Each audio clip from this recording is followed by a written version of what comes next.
Hello everyone, welcome to MH teaching.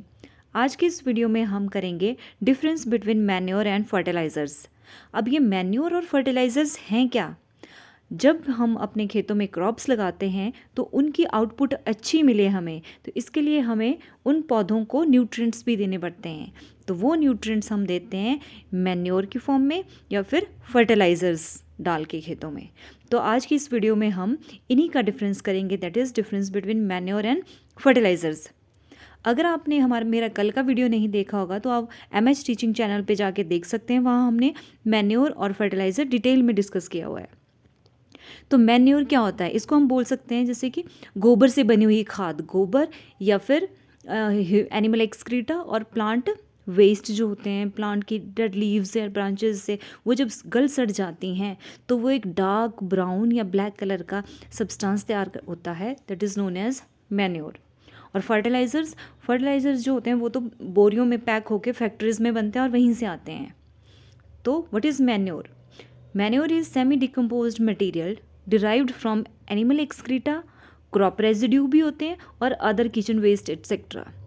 और fertilisers, they are commercially produced plant nutrients and these are fertilisers are prepared in the factories and manure it is formed in the farms.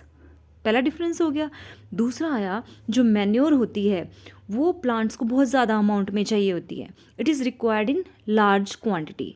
और fertiliser तो थोड़े से fertiliser डाल के वो nutrient specific होते हैं तो थोड़े से डालते हैं, these are required in small quantity. Manure जो होते हैं that is organic in nature, मतलब लिविंग ऑर्गेनिज्म से डिराइव होती है। And fertilisers, these are chemical in nature, chemical से बनते हैं। थर्ड पॉइंट मैंने डिस्कस कर लिया, मैन्योर ज़्यादा अमाउंट में चाहिए होती है प्लांट को, फर्टिलाइज़र कम अमाउंट में। अब मैन्योर जो होती है वो बल्कि होने की वजह से उसकी ट्रांसपोर्टेशन थोड़े डिफ़िकल्ट है। Transportation of manure is difficult due to its bulky nature, जबकि फर्टिलाइज़र की ट्रांसपोर्टेशन ईजी होती है। अब मैन्योर को हम ज़्यादा टाइम तक स्टोर नहीं कर सकते हैं, कुछ मंथ्स तक ही स्टोर कर सकते हैं, जबकि fertilisers can be stored for a long duration.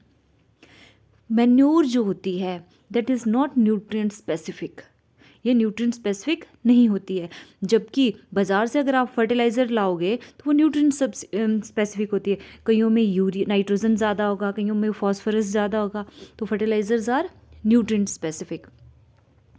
अब मैन्योर से जो न्यूट्रिएंट रिलीज़ होंगे प्लांट सॉइल में जाएंगे और सॉइल से प्लांट जब एब्जॉर्व करेगा तो that is a slow process.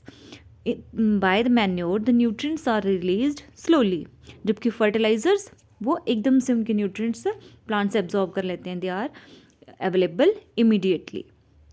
अब manures provide long term benefit to the soil. Manure से भले ही न्यूट्रिएंट्स धीरे धीरे सॉइल को मिलते हों, लेकिन इस सॉइल की हेल्थ को ख़राब नहीं करते हैं और लॉन्ग टर्म बेनिफिट्स देते हैं।